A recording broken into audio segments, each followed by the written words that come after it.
भव्य आत्माओं, आज 10 लक्षण पर्व का तीसरा दिन उत्तम आर्जव का है, सरलता का है। आचार्य कहते हैं कुटिलता से ही कर्मों का बंध होता है और बंध से ही संसार का निर्वाण होता है। माचार्य से नहीं, बंधुओं सरलता से ही संसार का किनारा होता है। आचार्य कहते हैं कि ये संसार स्वयं चल रहा है, मगर फिर ये मायाचारी क्यों? जबकि जानते हैं कि मायाचारी से, हेरा फेरी से, बेईमानी से कुछ होने वाला नहीं है। जो तूने किया है वो ही मिलेगा, मगर मानव न जाने क्यों हर कदम कदम पर बेईमानी करना चाहता है।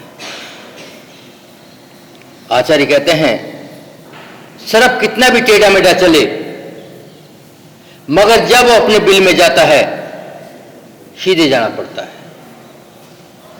ये स्थिति मनुष्य की है कि संसार में कितना भी टेढ़ा मेढ़ा चल ले, कितनी हेराफेरी कर ले, कितनी मायाचारी कर ले, कितना घुमा ले, मगर मोक्ष मार्ग में सीधा चलना होगा। जिस दिन ये बात दिमाग में आ जाएगी तो न मानवता आ जाएगी। ये बात भी निश्चित है कि जो मानव दूसरे को ठगता है वो स्वयं तो ठगा जाता ही है, चाहे दूसरा ठगा जाओ या न ठगा जाओ। मगर मैं अपनों को कर्म बंधन तो कर ही लेता हूं, कभी इस तरफ ध्यान नहीं देता कि मेरा क्या होगा। आचार्य कहते हैं वस्तु का कोई मूल्य नहीं है और वस्तु बहुत कीमती है।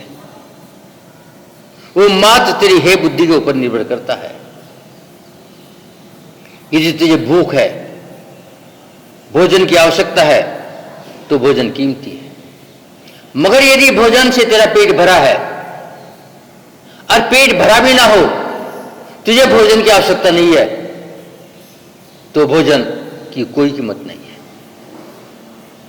ये स्थिति वस्तुओं की है।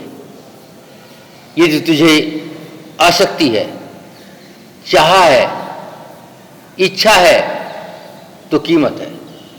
और जब वस्तु की इच्छा नहीं है तो कीमत नहीं है। आचार्य कहते थे आज तक पदार्थों के पीछे भागा है, इसलिए उसे संग्रह में लगा है। एक बार तो पदार्थ छोड़ के देख ले, पदार्थ तेरे पीछे भागेंगे। जिस प्रकार की शूलाधारी अशुद्ध से बचता है और अशुद्ध बचना नहीं चाहते, जब त्याग करेगा वस्तु तुझे एक बार छू के तो देख ले कितना आनंद है। तो कहने का तात्पर्य है जिस दिन सच्चाई समझ जाएगा उस दिन पता चल जाएगा कि सच्चाई क्या है और झूठ क्या है। एक बार किसी व्यक्ति ने एक संत से पूछा ये आर्य धर्म क्या है, ये निश्चलता क्या है, ये सरलता क्या है? तो सामने एक अबोध बालक खड़ा था जिसके शरीर पर कुछ आवरण नहीं था। तो संत ने उस बालक की ओर निगाह की और इशारा किया, यही निश्चल है,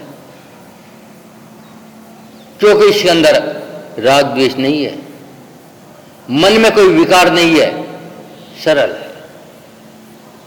तो आचार्य कहते हैं मुनि तूने क्या समझा है, मैं नंगा हो गया हूं इसलिए कर्मों का क्षय हो जाएगा, यह भ्रम है। मात पीछी कमंडल से कर्मों का क्षय नहीं होगा। और जब तक ये भ्रम है, जब तक मुनि नहीं होगा। मुनि बनने के लिए यदि नंगा देखना है, सब तेरे जगत के जीव नंगे हैं, नार के भी नंगे हैं। और तेरा जब जन्म है तू भी नंगा था, वो जब मरेगा नंगा हो जाएगा। ये भ्रम छोड़ दे। मुनि बनने का मतलब है निश्चल,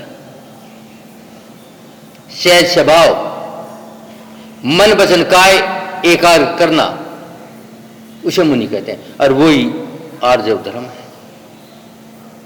आचार्य कहते हैं, पहले दिन हमने क्षमा को समझा, दूसरे दिन माधव को समझा, मगर दोनों भी बेईमानी से हो सकती हैं कि मेरा स्वार्थ है, इसलिए क्षमा दिखा दिया, सहजता दिखा दिया।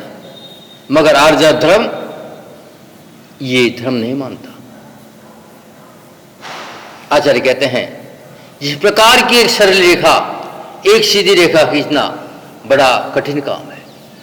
टेढ़ी मेढ़ी कोई खींच देगा, चाहे हाथ पैर काम करते हो या ना करते हो, चाहे शरीर में फालिज लगाओ, वो भी टेढ़ी मेढ़ी रेखा खींच देगा।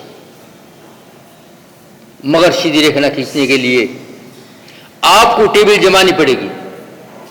हलती टेबल पर सीधी रेखा नहीं खींचेगी। और टेबल जमाने के बाद में काज के अंदर पिन लगानी पड़ेगी, दृष्टि एकार करनी पड़ेगी, पेंसिली नोक बनानी पड़ेगी, उसके बाद सीधी रेखा बनेगी। और टेढ़ी रेखा के लिए आपको किसी चीज की जरूरत नहीं है। तो आचार्य कहते हैं, कोटि जन्म तक तपे ज्ञान बिन कर्म झरेना। कौन सा ज्ञान? किताबी ज्ञान की बात नहीं है। जब तक भेद विज्ञान नहीं होगा, जब तक शरीर की सही पता नहीं चलेगा, जब तक आत्मा का स्वभाव पता नहीं होगा, जब तक कर्म की निर्धारण नहीं होगी। मगर आज बड़ी विचित्रता है, थोड़ा सा पढ़ लेते हैं, ज्ञान का प्रदर्शन कर देते हैं, विद्वान बन जाते हैं, मगर ज्ञानी नहीं बढ़ते। विद्वान में ज्ञानी में बहुत अंतर है, पंडित में मुनि में बहुत अंतर है। पंडित ज्ञान प्राप्त कर सकता है, बोल सकता है, मगर आचरणवान नहीं होता। आप कह सकते हैं बोलना भी तो आसान नहीं है, मगर विचार करो, बोला कहां से जाता है? जिह्वा से, और आचरण शरीर से होता है। जिह्वा कितने की? 2 तोले की, और शरीर 2 मन का। इतना ही अंतर आचरण में और बोलने में है। तो आचार्य कहते हैं, यदि आज धर्म पालना है तो आपको अपने आप को मुनि बनाना होगा। मुनि का मतलब मन वचन काय को एकार करना होगा। जब तक दृष्टि एकार नहीं होती तो आचार्य कहते हैं कर्म की निजता नहीं होती। इसलिए कहते हैं कि जब भी संपर्क करो सही आदमी से करो। यदि वैद्य आपको दवा देगा और जहर भी दे दे, अमृत का काम करेगा। और अज्ञानी यदि अमृत भी दे दे तो जहर बन जाएगा। मगर मैं आज की बात को नहीं समझा। आचार्य कहते हैं मात्र सर्दी में नदी के किनारे बैठना मुनिपना नहीं है, बरसात में वृक्ष के नीचे बैठना मुनिपना नहीं है, गर्मियों में पहाड़ में बैठना मुनिपना नहीं है। जब तक तेरी दृष्टि एकाग्र नहीं होगी, भेद विज्ञान नहीं होगा, शरीर आत्मा को जानेगा नहीं, आर्जव धर्म नहीं आएगा। और जब तक आर्जव धर्म नहीं आएगा, कर्मों की निर्जन नहीं होगी। और जब तक कर्मों को निर्जन का वक्त नहीं आएगा, आर्जव धर्म नहीं होगा। तो बंधुओं, आचार्य कहते हैं श्रमता चाहिए तो समता चाहिए, सहजता चाहिए। तो कैसे सहजता है?